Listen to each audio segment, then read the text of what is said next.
once again, it's like how much more I can take from this series, you know. And I don't get, no, and it just baffles me that even more that why people are sleeping on this season, on the second season, or don't care for the second season. I have no idea why. I will never understand it because episode 8 or roll 20 of Go Lose a Ranger season 2, I was like, holy shit, you know, just like I'm sitting here right here in my chair as I'm watching, and as the two major things that happened in this episode, I was like, holy shit, holy shit, holy shit.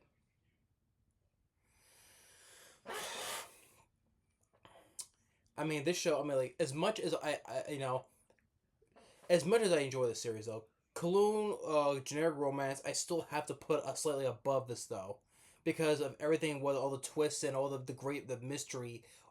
Why I'm like still like what is still going on in this series, but this after this episode, it's so close to being on the same level as Cologne, generic romance.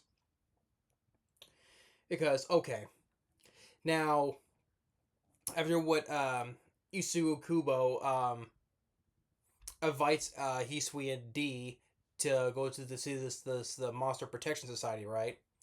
And well, and then they get introduced to her father, and all these other people have the like who are like in the protests, right? They have like these artifacts, which kind of like replicant divine artifacts, and they try to get into a fight, but then this other boss god or this other boss like teleports.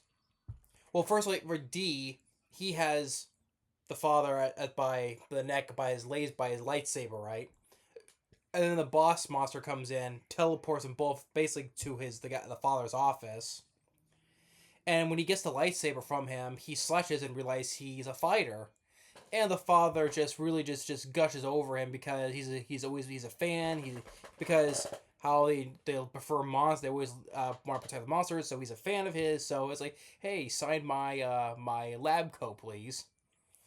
And you know, D also he's been also being happy because he's been all the stuff that the father has been saying. It's been basically the stuff that he's been saying. You know, he's been wanting that, right? So he's been smiling and happy about what he's saying, right? So of course he's happy to give him his autograph, and he sticks into a drawer like other like fighter costumes, you know, and so and then well Hisui is just been fighting the has been fighting the other people, and but she loses her artifact, and so she gets put into a cell that she can't get out of, and then and then afterwards, like the Protection Society go on live TV to talk with the Rangers, you know, about hey, discuss about how monsters and humans can coexist, right? And then one there's another that how they say how they don't know who their identity is and their secrets, right? So, which I didn't expect them to do is they take off their helmets, they show them who they are. And well, D now he's disguised as that first one we saw in his first appearance in the first episode, right? He's back in that disguise again, and he's a little bit surprised that the Pink Ranger was a Hibiki's sister, because since he only saw her when she was in the wheelchair. So, and we finally get to see Yellow Ranger's face. We finally get to see his face, but we knew who the others are too as well. So, and because like one of the people are like behind the scenes, like are like, oh, that's the Green Ranger. I didn't expect him to look like that. But then things go up up shit creek right away because now with the red Ranger, Red Keeper, that's the real one. So in the last episode, we suppose that D stabbed was a dude. No, I wasn't a clone, but like someone who was standing in as him. Because we saw him like early in the episode, but he was like somewhere else, right? So so he had someone look like him stand in for him. So I knew that that was not him, because we know this is the real him because the father, Angel Isukubo's father, you know, starts telling Red that, hey, you're just a fake, right?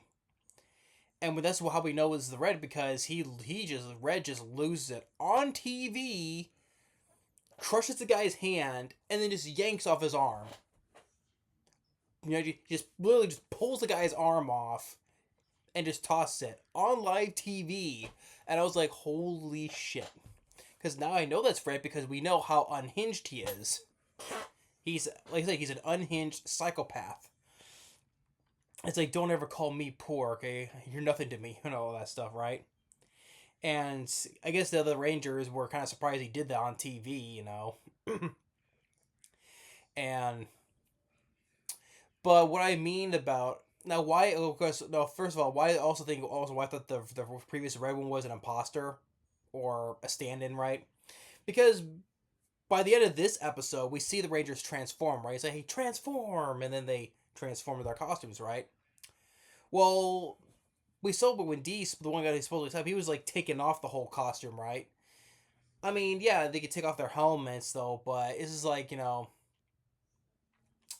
but it's like, I think it's the guy who's just posing as him, just probably give him a makeshift costume, because if he weren't transformed, but I don't really remember seeing the other Rangers, like when they not transform, it goes away, right? But I think there's another reason why that's the guy's imposter, because hey, yeah, he takes off the whole costume, right? But like the Rangers, like it's like in Power Rangers, right? When they come to the Power Rangers, they can take off their helmets though, right? So, but that's a question I was like considering though. So, but anyway, just I saw after that scene, it was like holy shit. And especially doing it in front of live TV. So after that though, right? Everybody just starts hating on. Everybody starts hating the Rangers, and then that guy um, comes out, which we see him we saw him at the start of this season, and then he's popping up every now and then. Much more lately, the guy who has like that cat, like the supposedly that burlap sack over his head, and say, "Oh, you're exposed now." And he's working with the Monster Protection Society. He was like filming it all, putting it on live TV, streaming on live TV. So, and everyone just is hating. Everyone's just hating on the Rangers. And so, and there they go again. But now that the father has like all the citizens like gather at this place. Oh, and while it's going, the real Hibiki, he shows up, and XX, the fighter from before, the female fighter from before, um, she sees him and says, "Hey, it's nice to see that you're alive, because she helped him out as well. So, and he helped her out too, right? But she takes him, and she tosses him into the cell where Hisui is at. So she tosses him into there. Now, when I say Hisui would be surprised, that's the real one, because I do absolutely for sure though that she knew that the one she was been working with was a fighter, because after all, during that whole school when she saw her, I was like, hey, you didn't see anything, right? No, I know for sure that she knew that one was that was a fighter. So why I say she'd be surprised and shocked? Oh, that's the real Hibiki? No. So, but there's a reason why. Well, I think in a way XX helped him out by putting him in that cell along with Isui, because and also the absolute no twist by the end of this episode. We know that now. I don't know. We know this father. Now, part of me is like, yeah, you know what? Now, when after seeing this, now yes, after I go, yeah, that father does deserve to have his arm ripped off, because this guy is a psychopath as well. The father, Angel's father, is a psychopath as well, because he tells the whole audience that the human race are scum, right? And so he has ideas of, hey, let's all become monsters. Humanity is crap. Let's all become monsters, and we can all be like live this together. And people are like, what? What are you talking? What is this guy talking about? So he unleashes raining from the sky, from the building, whatever, rains this green serum, drenches everybody, and they all become monsters, kaiju's, like the one we saw from before from the zoo. I'm like, holy shit, just like, I was like this. Oh my god. How much more this show can throw at me, I have no idea. Because I don't think there's like an unlimited amount of twists this show can just throw at me, and I'm like, oh my god, what is going on? But yeah, and then afterwards, then we see the Rangers transform. That's what I mean. Their costumes appear, right? Like I said. But anyway, I think that's the way the XX helped out the real Hebe, because by tossing him that solo and she kind of like protected him from being droused into that serum, right? And then is this is and I'm more thinking about, yeah, the father does kind the way he pulled it, way he just did it to the people. I'm like, yeah, you do get your deserve have your arm ripped off because you're crazy too. It's like one psychopath just hurting the other psychopath. And then, yeah, this is a cult, definitely. This cult rising just went south very quickly. And what is it? What is D gonna do? Because he was kind of questioning it before, even after the conversation. So, and then with Red. Now, the more I think about it, I didn't mention this before. What's going on with Red, right? The more, because I know I keep on saying he is, which he is, an unhinged psychopathic,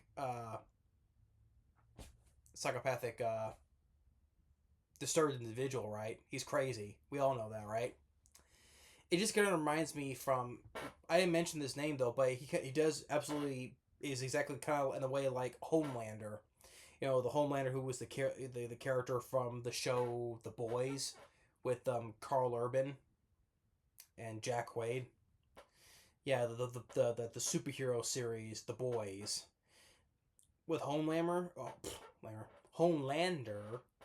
In a way, he's become like exactly like this guy Homelander. Because it's just how unhinged and crazy this guy is. So in a way, yeah. I didn't mention that before though, but just so I think I bring it up now because in a way, yeah, he is in a way like Homelander from the show The Boys.